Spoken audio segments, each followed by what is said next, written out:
they've been arrested. Mr. Spock, we've got to do something. I assume command of this ship as of 0230 hours. Commander Uhura, please notify Starfleet headquarters. Tell them precisely what has taken place and request instructions. Aye, sir. We cannot allow them to be taken back to Kronos as prisoners. What do you suggest, Lieutenant? Opening fire will not retrieve them, and an armed conflict is precisely what the captain wished to avoid. We will be able to follow the captain's movements. How did you achieve this, sir? Time is precious, Lieutenant. We must endeavor to piece together what happened here tonight. According to our data bank, this ship fired those torpedoes. No way! I sympathize, Mr. Scott, but we need evidence. Please accompany me. And if we cannot piece together what happened, what then, sir? In that case, Mr. Chekhov, it resides in the purview of the diplomats.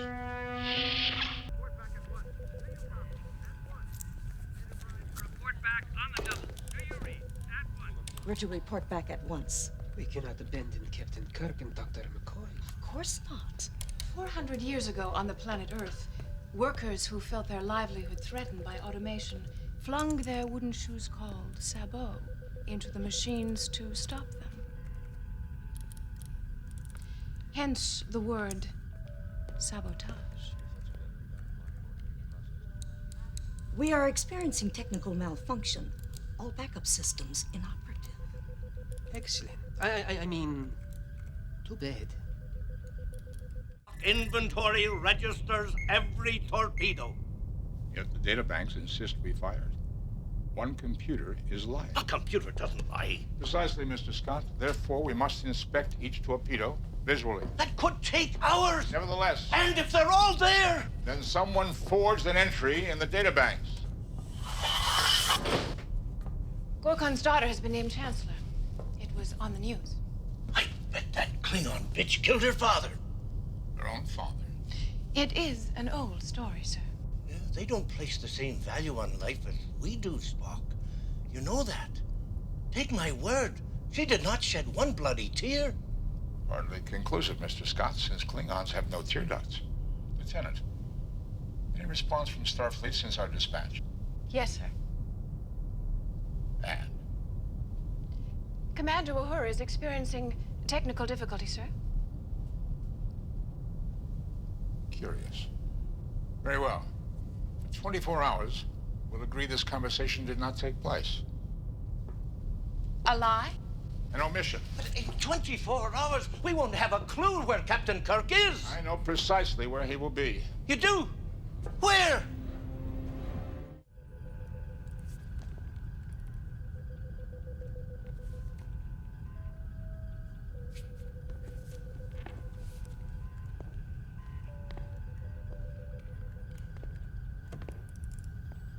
Lieutenant, the torpedo hit once again, please.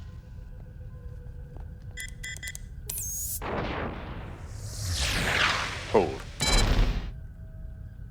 It is Enterprise. We fired. That is not possible. All weapons visually accounted for, sir.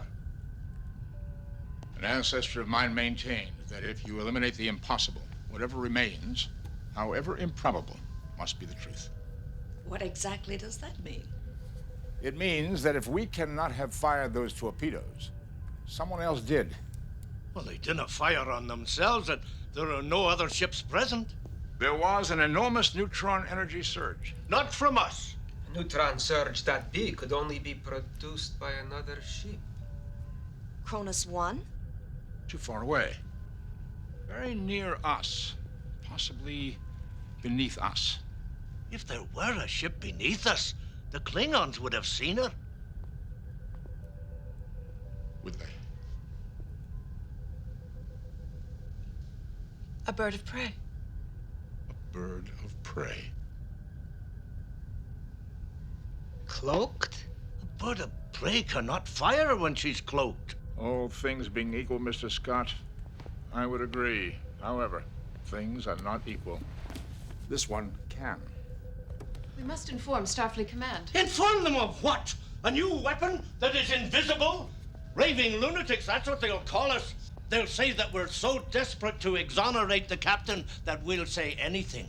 And they would be correct. We have no evidence. Only a theory which happens to fit the facts. Assuming you're right, Mr. Spock, why would they fire on their own president? Indeed. The ship will be searched from bow to stern. Lieutenant Valeris, you'll be in charge. Aye, sir. I do not understand.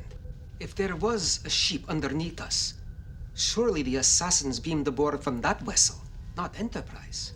You're forgetting something, Mr. Chekhov. According to our data banks, this ship fired those torpedoes. If we did, the killers are here. If we did not, whoever altered the data banks is here. In either case, what we are looking for is here. What are we looking for, sir? Lieutenant, 2 pairs of gravity boots. any progress? None. We have a crew of 300 turning their own quarters inside out, but the killers may still be among them. Surely they have disposed of these boots by now. Would it not have been logical to have left them on Gorkon's ship? Even logic must give way to physics. Gravity had not been restored by the time they escaped. Without the boots, they would have floated off the Klingon transporter pads. Why not simply vaporize them? Like this?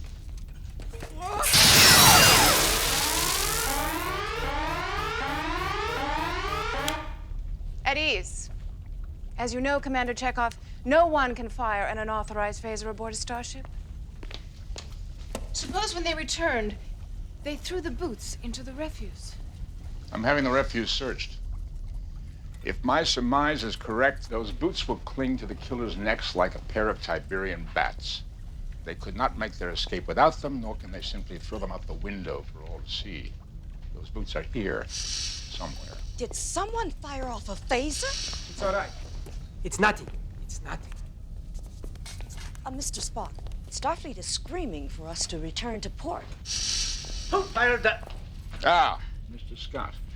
I understand you're having difficulty with the warp drive.